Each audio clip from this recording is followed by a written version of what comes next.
In 1893, the world looked to Chicago.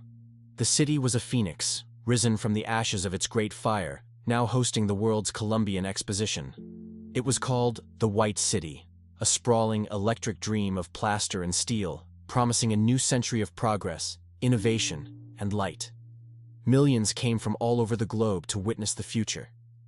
But just beyond the shimmer of the White City, in the Inglewood neighborhood, a different kind of architecture was taking shape. A building that mirrored the promise of the fair, but delivered only darkness. It was a hotel, built by a man who was, himself, a dark mirror of the American dream. He was handsome, wealthy, and endlessly charming. He was a doctor, a pharmacist, an entrepreneur. And in the shadows of Chicago's golden age, he was building a factory designed for one purpose: the systematic disassembly of human beings. His name was Herman Webster Mudgett. The world, however, would come to know him as Dr. H. Holmes, America's first and perhaps most terrifying serial killer. This is the file on his creation, the labyrinth that would be known forever as the Murder Castle. Before the castle, there was the man. Holmes was not an obvious monster. Born to a privileged New England family, he was unnaturally brilliant. He studied medicine at the University of Michigan, where his dark fascination with the human body first took root. He began his career not with murder, but with fraud, stealing cadavers from the university lab, disfiguring them, and planting them to be found, claiming they were victims of accidents so he could collect on life insurance policies he had taken out in their names. But this was small-time grifting. Holmes was an artist of the con, and he needed a grander canvas. He found it in Chicago. He arrived and soon found work at a drugstore owned by a woman named Elizabeth Holton. When her husband died, Holmes offered to buy the store from the grieving widow. She agreed. And then, Mrs. Holton vanished. When customers asked where she had gone, Holmes smiled his easy, reassuring smile.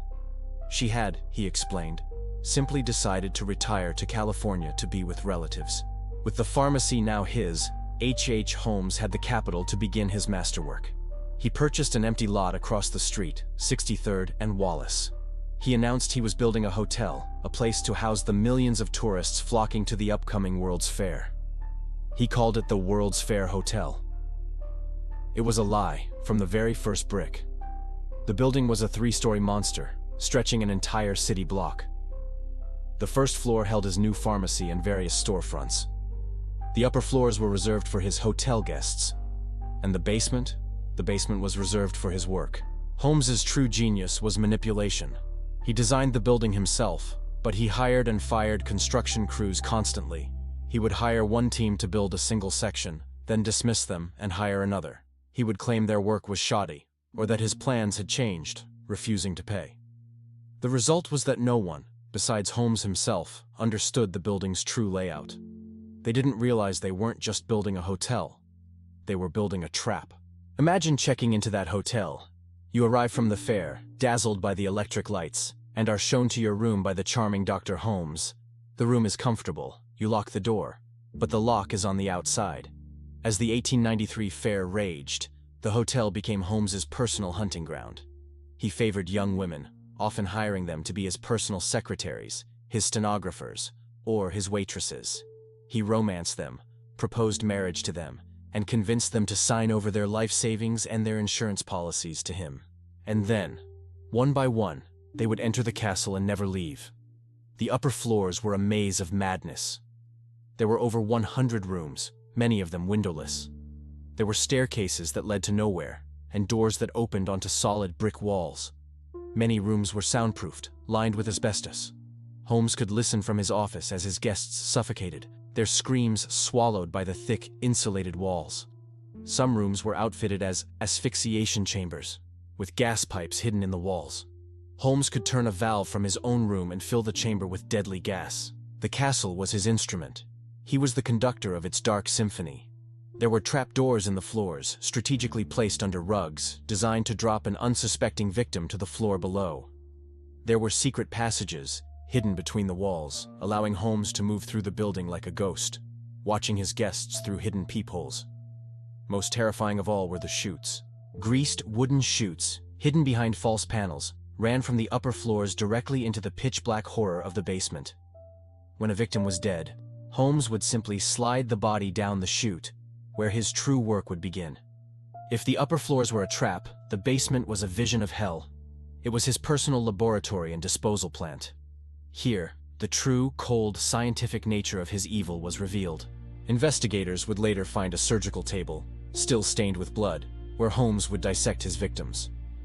He had a complete set of surgical tools, not for healing, but for butchering. He had vats of acid, large enough to dissolve a human body completely. He had a massive furnace, a crematorium, built to withstand temperatures high enough to turn bone to ash. This was his business model. Holmes wasn't just a killer, he was a trafficker in death. He would strip the flesh from his victims, articulate their skeletons, and sell the pristine skeletons to medical schools and universities, the same schools he had once attended. He sold the organs. He sold the bones. He burned what was left. The hotel was a factory. The raw material was human life. The product was profit. The question that haunts investigators to this day is, how many? How many souls checked into the World's Fair Hotel and ended up in the basement? The true number will never be known. Holmes was a meticulous record keeper in his business, but a phantom in his crimes. Estimates range from 27 confirmed victims to a horrifying 200. The murder castle was built to erase its own history. So how was this master of deception finally caught? It wasn't the murders that brought him down. It was his first, simplest crime: fraud. The World's Fair ended, and the river of tourists dried up. Holmes's creditors, whom he had scammed and dodged for years, began to close in. So, Holmes left Chicago and set his castle on fire, hoping to collect on the insurance money. He began traveling, running scams across the country with a new partner, a carpenter named Benjamin Pitezel. The plan was simple. Pitezel would fake his own death, and Holmes, using his medical expertise, would provide a convincing decoy corpse. They would then split the $10,000 insurance payout. But H.H. Holmes did not do fake. He killed Pitezel for real. And then, in a final act of chilling cruelty, he tracked down and murdered 3 of Pitezel's young children: Alice, Nellie, and Howard. It was this crime that finally put a dedicated detective on his trail: Frank Geyer. Geyer wasn't investigating the castle. He was just a Pinkerton detective searching for the missing Pitezel children. His relentless investigation tracked Holmes across 3 states, uncovering the children's bodies and finally exposing Holmes as a monster. Holmes was arrested in Boston in 1894. Back in Chicago, police entered the ruined castle for the first time. They expected to find evidence of insurance fraud. Instead, they found the chutes. They found the gas chambers. They found the surgical table, the furnace, and the vats of acid. They found piles of human bone, fragments of jewelry, and scraps of clothing that the fire had not managed to destroy. The White City had produced its dark opposite. The press dubbed him the Devil in the White City.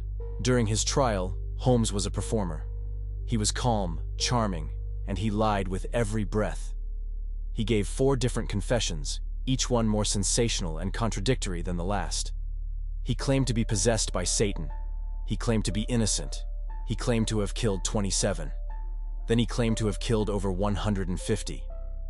H.H. Holmes was hanged on May 7, 1896. He was an enigma to the very end.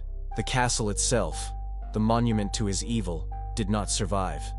It burned to the ground, mysteriously, in 1895, before it could be fully explored. Today, a quiet post office stands on the spot where the hotel once stood, the ground paved over, burying the secrets of the basement forever.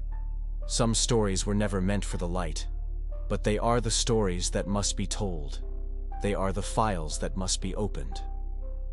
This has been a file from America's Dark Dossier. If you believe that the past is never truly dead, subscribe and help us open the next file.